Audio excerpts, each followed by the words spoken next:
There's nothing more frustrating than showing a client countless properties only to then have them not make a decision for whatever reason they might come up with. Even if you, as their agent, know that this is the greatest deal in the history of the world, or that if they don't jump on it, they're going to lose it because it's going to go to somebody else. Oftentimes, the hesitation your client has not to pull the trigger on something is really just about fear, right? It's really just about their emotion. It doesn't really have anything to do with the fact that the master bathroom is too pink or the bathtub is just too small. And it's going to be up to you, who's the power agent, to figure out what you can say and what you can do to lead that client to water. And that brings us to Serhant secret number 5, which I call push, pull, and persist. Part 1 is the push. Now, I know that sometimes a lot of us would like to physically push our clients like into a body of water. In New York City, it would be the Hudson or the East River. And you don't want to do that, okay? That's not my suggestion. But sometimes you do need to take clients and gently push them to make the right decision. And I do that by pushing them in one of 2 ways. One way is by creating urgency. So it's a client that's been looking around for a long time. They finally found something they really like, but they feel like they have all the time in the world. You have to create urgency. They're either going to lose it, the people are going to take it off the market, interest rates are going up, so the cost per month to carry that property is getting more and more expensive. That urgency will help push them off the fence. And if that doesn't work, then you have incentives. What can you throw into the deal that is urgently there where you can push them to make that offer or to sign that contract or at least to start taking the process seriously? Can you discount commission? I'm not one to say that I am Ryan Serhant, discount broker, but listen, commissions are completely arbitrary. They're not law. The FBI is not going to get involved. You want to make as much money as you can, and I'd rather make $10 than no dollars. So there's commissions you can throw in. Maybe there's closing costs. Maybe there's furniture. Think about what you can add as incentives if urgency isn't the only thing to help push the client to get off the fence. Part 2 is the pull.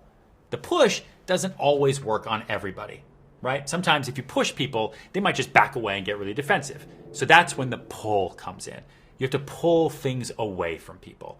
Let's say a client has been sitting on the fence for a long time. They really like this home. They're not too sure. If I go and push that type of clients, they're going to back away and they're going to say to you, you know what, Ryan, you're right. I'm glad that other person got it.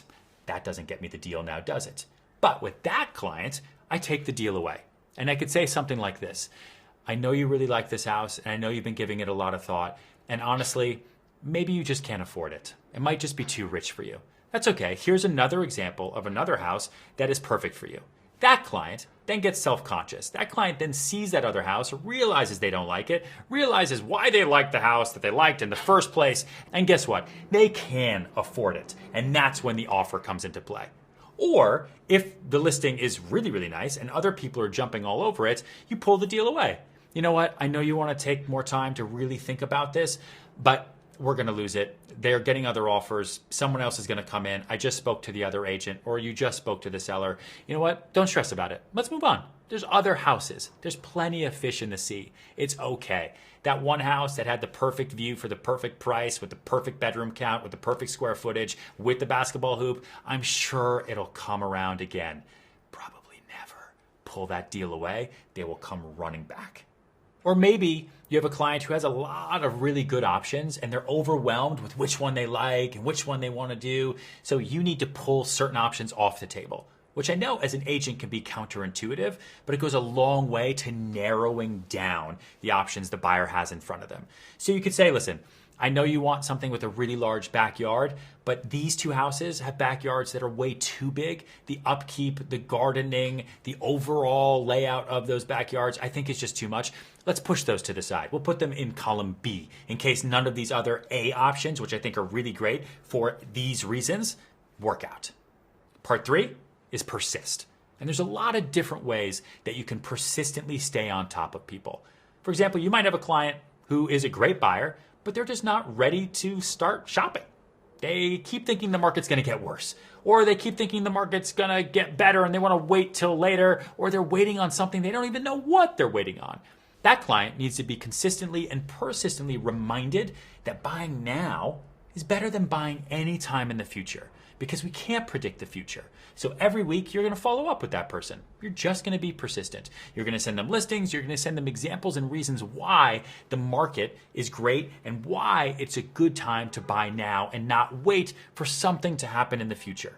Or if a client is sitting on the fence and they've found something to buy and they aren't ready to pull the trigger, you need to persist with them and you need to show them that this house is such a good deal because of X, Y, and Z. Here's a comp that just closed way higher than what you're about to pay. Hey, here's a buyer that I know who's looking at your house tomorrow at 12 o'clock for the third time, and they're all cash and you're not. So if you want this house, we need to jump now.